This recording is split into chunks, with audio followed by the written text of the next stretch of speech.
খেলা শেষের বাঁশি বাজল। স্পেনের কয়েকজন খেলোয়াড়কে অভিনন্দন জানালেন লিওনেল মেসি। তারপর ধীরে বসে পড়লেন মাঠেই, একা, ঠিক যেমন কোনো রাজা তার শেষ যুদ্ধের পর বসে পড়েন নিজের রণক্ষেত্রেই। বুট আর মোজা দুটো খোলার অভিনয়ে মেসি ভেতরকার ব্যথাটা লুকাতে পারেননি। বোঝা যাচ্ছিল কোথাও একটা পাড় ভাঙছে অনবরত, নিঃশব্দে। কিন্তু কোথায় সে নদী কেউ জানত না তখনও। দেখা গেল একটু পরেই মঞ্চের রানার্স আপের একটা পদকটা গলায় পড়লেন। সেখান থেকে নামার সময় গর্জে উঠল নিউ জার্সির গ্যালারি, মেসি মেসি কিংবদন্তি। এরপর আর নিজেকে ধরে রাখতে পারেননি। চোখের কোন বেয়ে উকি দিল সেই অশ্রু নদী, যে নদীর উৎস খুঁজে পাওয়া যায় না, শুধু স্রোতটা দেখা যায়। মেসির জীবনের কান্না নতুন কি? 2014 বিশ্বকাপে ফাইনালে হেরে কেঁদেছেন। 2 বছর আগে কোপা আমেরিকার ফাইনালে হারের পরের দৃশ্যটা পাল্টায়নি। সেবার তো অবসরই নিয়ে ফেলেছিলেন। সিদ্ধান্ত পাল্টে ফেরার পর ধীরে ধীরে পাল্টেছে তার কান্নার ভাষা। যেমন একই নদী বদলে বদলে নেয় তার গতিপথ, কিন্তু জল থেকে যায় একই নোনতা।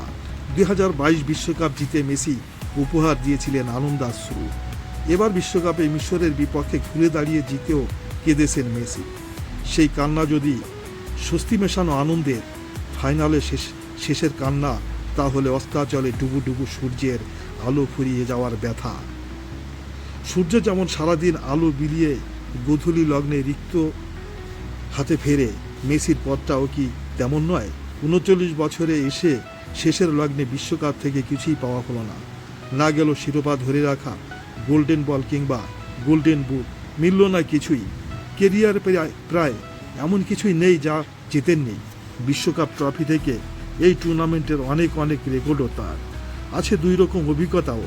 হারের বেদনায় যেমন নীল হয়েছেন, তেমনি ভেসে গেছেন চরম আনন্দেও। তাই ভাবতে পারেন মেসির কান্নায় আর নতুন কি?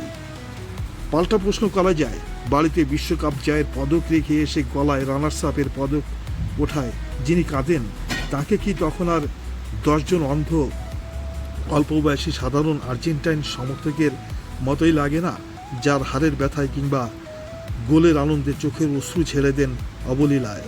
21 বছরের সোনা ফলানো কেরিয়ারের শেষেও যিনি এভাবে কাঁদতে পারেন আকাশি সাদা জার্সির জন্য, তার আবেগ ঠিক কতটা গভীর ভাবা যায়। সেই জার্সিতে কেরিয়ারের সম্ভাবনা শেষ, বিশ্বকাপের দেশকে, জাতিকে কিছু দিতে না পারার ব্যথাটা মেসির চেয়ে ভালো আর কে জানে। ফাইনালের আগে কিংবদন্তি বলেছিলেন, যা কিছুই ঘটুক না কেন তাদের দলটা যেন ইতিহাস গড়েছে, সেটা কেউ মুছে ফেলতে পারবে না। 2021 থেকে আর্জেন্টিনার জার্সিতে কেরিয়ারের 2য় অধ্যায় শুরু হওয়া সেই জয়রথ সত্যিই অমোচনীয়। 2টি কোপা আমেরিকার মাঝে বিশ্বকাপ ও ফিনালিসিমা ট্রফি, তারপর এবারের বিশ্বকাপের শূন্য হাত। রিক্ত মেসির চোখের থেকে বোঝা যায় কখনো কখনো তিনিও আমাদের মতোই রক্ত মাংসের মানুষ, যাকে ব্যর্থতা ও কখনো কখনো ছায়ার মতো তাড়া করে বেড়ায়। মেসি মাঠে থাকতে আর্জেন্টিনার 90 মিনিটের মধ্যে স্পেনের পোস্টেই একটি শটও রাখতে পারেননি। মেসি নিজেও ম্যাচের প্রথম 15 মিনিট বল ছুঁয়েছেন মাত্র একবার। গোটা ম্যাচের বল স্পর্শ করেছেন 54 বার, সবগুলোই স্পেনের বক্সের বাইরে। এই মেসিকে দেখা যেন দারুণ এক স্বপ্নের শেষে হঠাৎ দুঃস্বপ্নের ভেতর ঢুকে পড়া।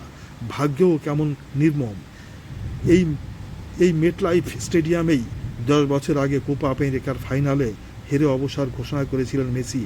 সেই একই স্টেডিয়ামে এবার তাকে শুধু বিশ্বকাপ ট্রফি থেকেই বঞ্চিত করেনি, পাশাপাশি তুলে দিয়েছি একটি প্রশ্নও, আর্জেন্টিনার জার্সিতে এটাই কি কিংবদন্তির শেষ ম্যাচ? হ্যাঁ, এটাই কিংবদন্তির হয়তো শেষ ম্যাচ হবে। গত 21টা বছর ধরে লিওনেল মেসি যে দুনিয়াকে যে ফুটবল উপহার দিয়েছেন, এই 21টা বছরকে বলা যায় যে মেসি যুগ, লিওনেল মেসি যুগ।